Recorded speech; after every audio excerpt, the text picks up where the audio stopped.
We're talking in the green room, and I came up with a subject today, and that's water.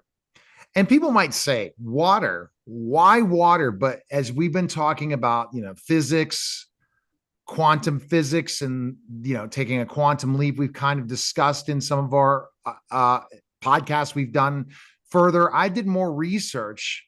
Water's a powerful thing that we just don't understand how powerful it is.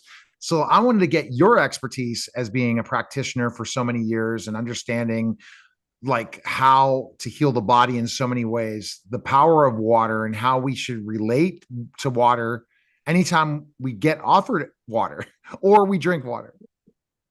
Well, what a cool topic. And it's a surprise that we're talking about this today, but I love this topic. So right off the bat, we have to think about water as having these incredible properties according to the temperature that it is, right? So like water is in motion, it's moving molecules, right? And at a certain temperature, everything moves. And then when it gets colder, the motion slows down until it becomes solid. Like ice is absolutely a solid thing, right? And if the temperature becomes hot enough, then it's not even a liquid anymore. The molecules are going so fast that they turn into steam.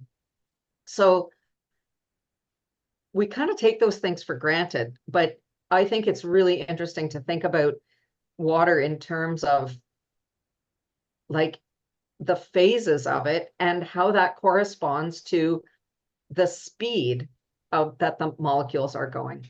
So then there's another whole issue, which is the shape that water, you would think that like a water molecule has a certain shape and they're all the same, but the molecules can clump together in certain characteristic ways that are only just starting to be studied now. Like, what does it mean when we organize those molecules in groups in certain ways?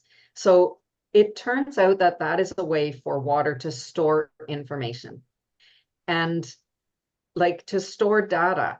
And everybody's okay with the idea that a little piece of sand is running your computer, right? Like you find that like silica is literally running all the programs of your computer.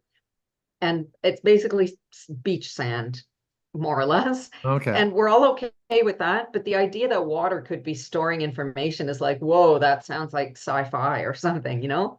It's not sci-fi. It's just that we haven't we got all into silica and Right. silicon and what it could do.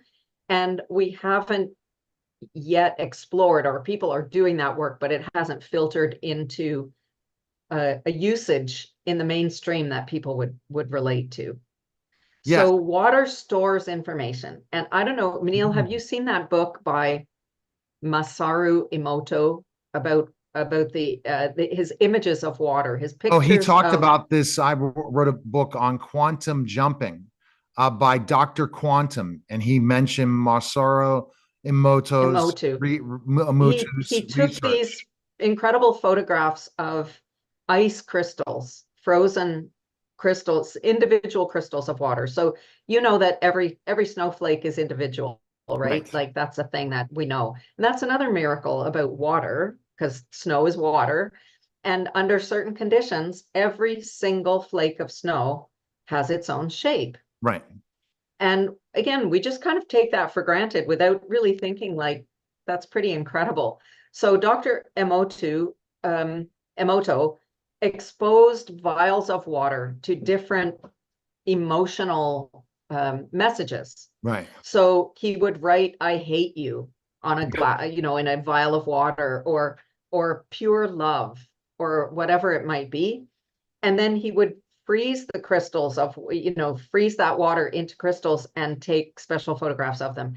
And the photographs are amazing. If you've never seen one of his books, they're really quite remarkable. But in fact, the water absorbs the energetic imprint of whatever we intentionally put into it.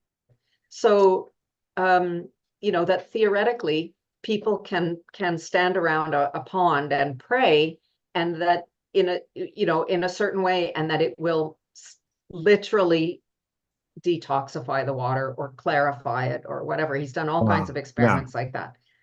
So yeah, water holds information in ways that we use at the moment, even if we don't completely understand the principles behind it.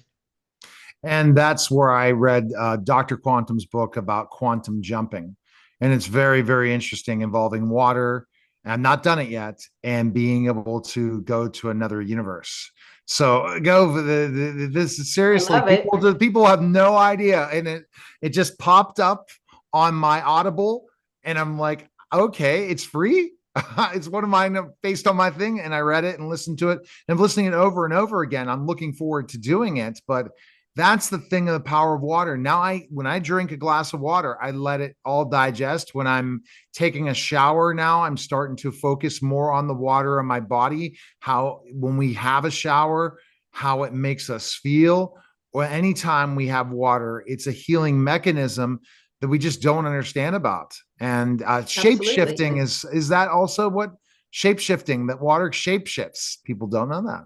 That's what I'm talking about, about even just the obvious thing about going from solid to liquid to gas.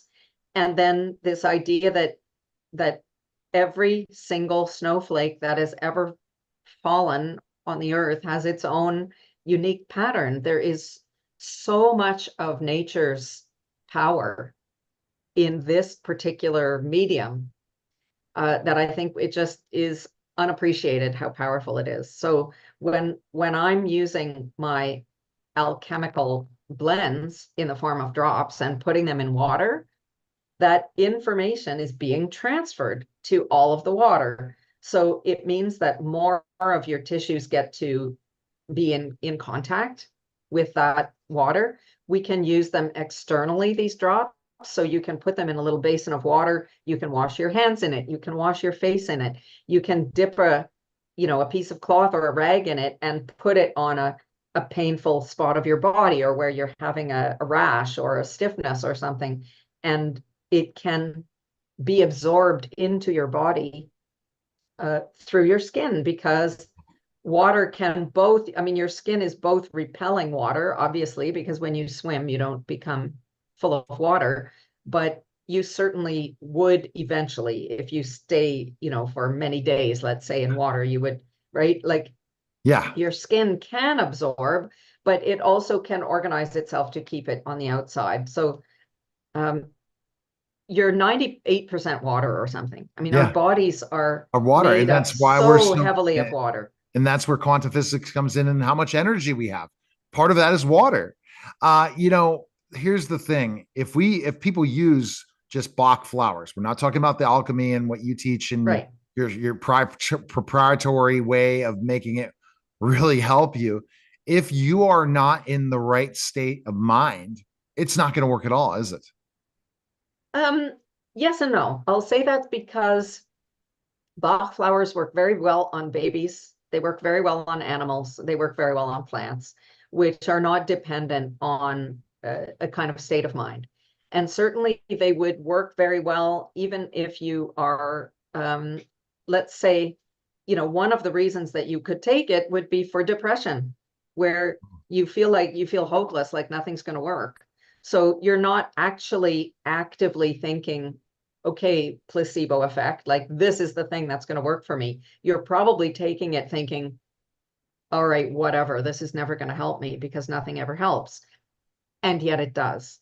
So there is an element of overcoming a certain, like you're taking them in order to overcome a negative mindset, and they work.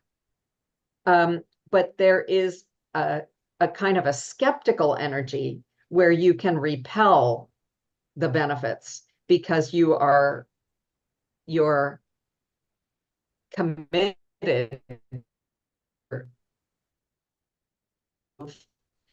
that you are right to be angry or to be sad or to be hopeless or whatever, and you're not open to feeling better. Right. That could be a hard nut to Okay. crack.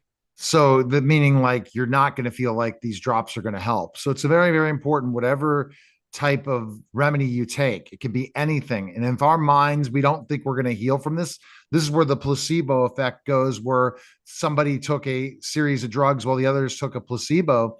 And some of the placebo effect ended up helping as much as the person who took the drug.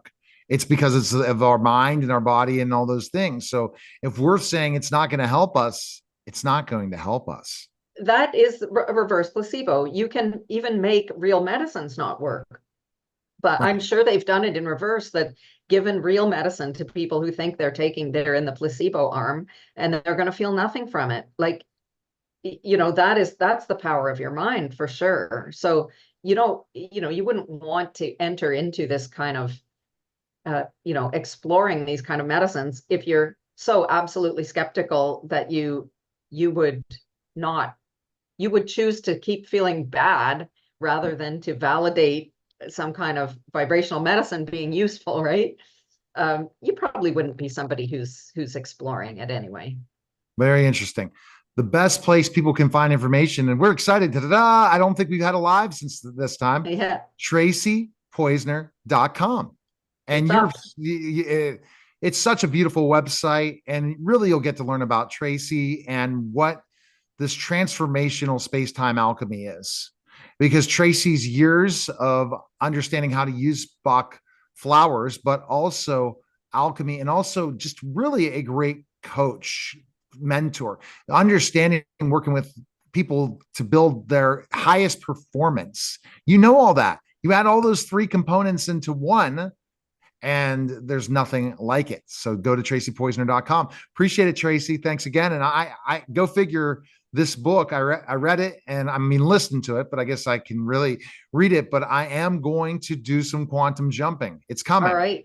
All I'll right. have to let you know.